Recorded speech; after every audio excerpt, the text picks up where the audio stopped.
बोलो गुरुदेव भगवान की जय। प्यारे कृष्ण कन्हैया लाल की जय। श्रीमद् देवी भागवत महापुराण नवम स्कंध चल रहा है। 10 अध्याय हो चुके थे। आज 11वें अध्याय से गंगा की उत्पत्ति का विस्तृत प्रसंग। नारद जी ने कहा, वेद वेत्ताओं में श्रेष्ठ भगवान पृथ्वी का यह परम मनोहर उपाख्यान सुन चुका। अब आप गंगा का विशद प्रसंग सुनाने की कृपा कीजिए। प्रभु सुरेश्वरी विष्णु स्वरूपा एवं स्वयं विष्णुपति नाम से विख्यात गंगा सरस्वती के हिसाब से भारतवर्ष में किस प्रकार और किस युग में पधारी, किसकी प्रार्थना एवं प्रेरणा से उसे वहां जाना पड़ा, पाप का उच्छेद करने वाला यह पवित्र एवं पुण्यप्रद प्रसंग में सुनना चाहता हूँ। भगवान नारायण कहते हैं, नारद, श्रीमान सगर एक सूर्यवंशी सम्राट हो चुके हैं। मन को मुग्ध करने वाली उनकी 2 रानियां थीं, वैदर्भी और शैव्या। उनकी पत्नी शैव्या से एक पुत्र उत्पन्न हुआ। कुल को बढ़ाने वाले उस सुंदर पुत्र का नाम असमंजस पड़ा। उनकी दूसरी पत्नी वैदर्भी ने पुत्र की कामना से भगवान शंकर की उपासना की। शंकर के वरदान से उसे भी गर्भ रह गया। पूरे 100 वर्ष व्यतीत हो जाने पर उसके गर्भ से एक मांस पिंड की उत्पत्ति हुई। उसे देखकर वह बहुत ही दुखी हुई और उसने भगवान शिव का ध्यान किया। तब भगवान शंकर ब्राह्मण के वेश में उसके पास पधारे और उन्होंने उस मांस पिंड को 60,000 भागों में बांट दिया। वे सभी टुकड़े पुत्र रूप में परिणत हो गए। उसके बल और पराक्रम की सीमा नहीं रही।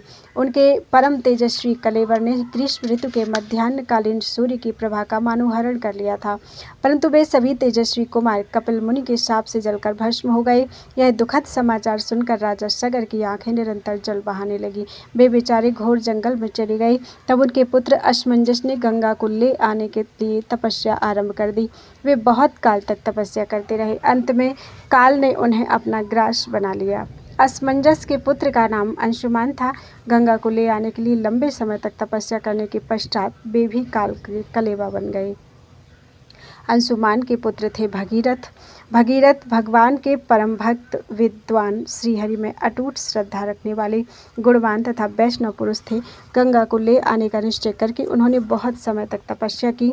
अंत में भगवान श्री कृष्ण के उन्हें साक्षात दर्शन हुए।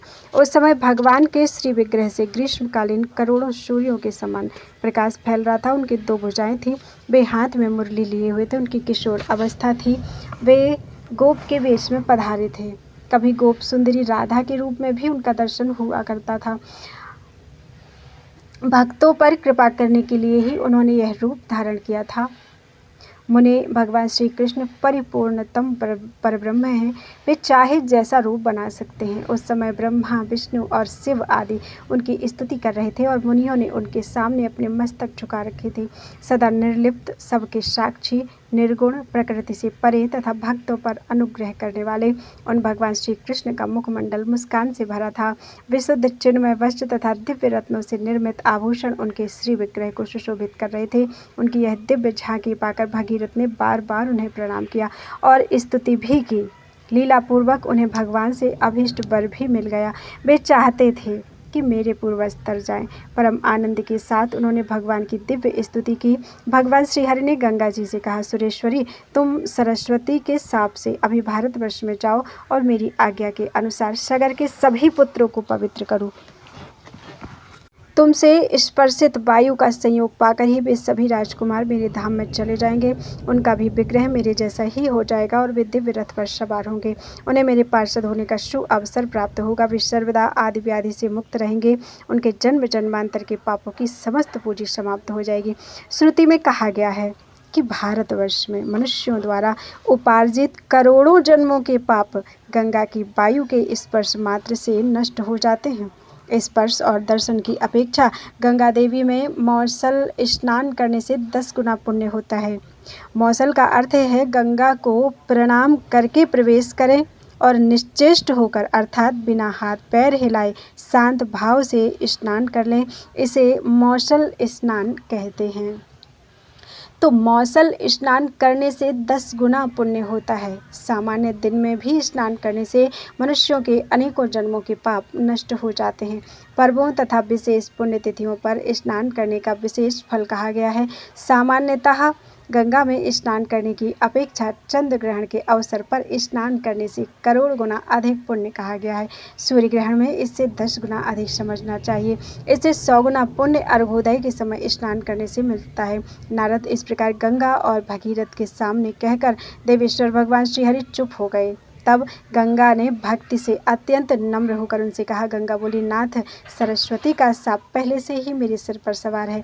आप आज्ञा दे ही रहे हैं और इन महाराज भगीरथ की एतदर्थ तपस्या भी हो रही है। अतः मैं अभी भारतवर्ष में जा रही हूँ, परंतु प्रभु, वहाँ जाने पर अनेकों पापी जन अपने जिस किसी प्रकार के भी पाप को मुझ पर लाद देंगे। ऐसी स्थिति में मेरे ऊपर आए हुए वे पाप कैसे नष्ट होंगे? इसका उपाय तो बतला दीजिए। देवेश, मुझे भारतवर्ष में कितने वर्षों तक रहना पड़ेगा? फिर मैं कब आप परम प्रभु के धाम में आने की अधिकारिणी बन सकूंगी? प्रभु, आप सर्व अंतर्यामी से कोई भी बात छिपी नहीं है। सर्वज्ञ देव, मेरे अंतःकरण में अन्य भी जो कामनाएं छिपी हैं, उनके भी पूर्ण होने का उपाय बताने की कृपा करें।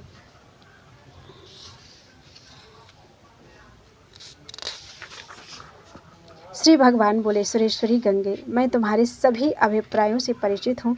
तुम नदी रूप से भारतवर्ष में पधारोगी और मेरे ही अंश स्वरूप समुद्र तुम्हारे पति होंगे। भारतवर्ष में सरस्वती आदि अन्य जितनी नदियाँ होंगी, उन सब में समुद्र के लिए तुम ही सबसे अधिक सौभाग्यवती मानी जाओगी। देवेशी, कलयुग के 5000 वर्षों तक तुम्हें सरस्वती के शाप से भारतवर्ष में रहना है। देवी लक्ष्मी रूपा तुम रसिका हो और मेरे स्वरूप समुद्र रसिक राज हैं। तुम उनके साथ एकांत में निरंतर प्रिय संगम करोगी। भारतवासी संपूर्ण मनुष्य भगीरथ प्रणीत स्तोत्र से तुम्हारी स्तुति करेंगे और उनके द्वारा भक्तिपूर्वक तुम सुपूजित भी होगी। कन्नु शाखा में बताए गए प्रकार से तुम्हारा ध्यान करके लोग तुम्हारी पूजा में तत्पर होंगे। जो तुम्हारी स्तुति और तुम्हें प्रणाम करेगा, उसको अश्वमेध यज्ञ का फल सुलभता से प्राप्त होगा, चाहे सैकड़ों योजन की दूरी पर क्यों न हो। किंतु जो गंगा इस नाम का उच्चारण करके स्नान करता है, वह संपूर्ण पापों से छूटकर विष्णु लोक में चला जाता है। हजारों पापी व्यक्तियों के स्नान से जो तुम पर पाप आ जाएंगे, भगवती जगदम्बा के भक्तों के स्पर्श मात्र से ही उनकी सत्ता नष्ट हो जाएगी। हजारों पापी प्राणियों के शव का स्पर्श अवश्य ही पाप का साधन है, किंतु देवी के मंत्र का अनुष्ठान करने वाले पुण्यात्मा भक्त पुरुष भी तो तुम्हारे में ही स्नान करने आएंगे। उनके स्नान से तुम्हारा वह सारा पाप नष्ट हो जाएगा। सुबह पवित्र भारतवर्ष में ही तुम्हारा निवास होगा। उस पाप मोचन स्थान पर सरस्वती आदि सभी श्रेष्ठ नदियां तुम्हारा साथ देंगी। जहाँ तुम्हारे गुणों का कीर्तन होगा, वह स्थान तुरंत तीर्थ बन जाएगा। तुम्हारे रजह कण का स्पर्श मात्र हो जाने पर भी पापी पवित्र हो सकता है, और उन रजह कणों की जितनी संख्या होती है, उतने वर्षों तक वह देवी के लोक में बसने का अधिकारी माना जाता है। देवी जो भक्ति एवं ज्ञान से संपन्न होकर मेरे नाम का स्मरण करते हुए प्राण त्याग करते हैं, वे सीधे मेरे परम धाम में जाते हैं और वहाँ पार्षद बनकर दीर्घ काल तक निवास करते हैं।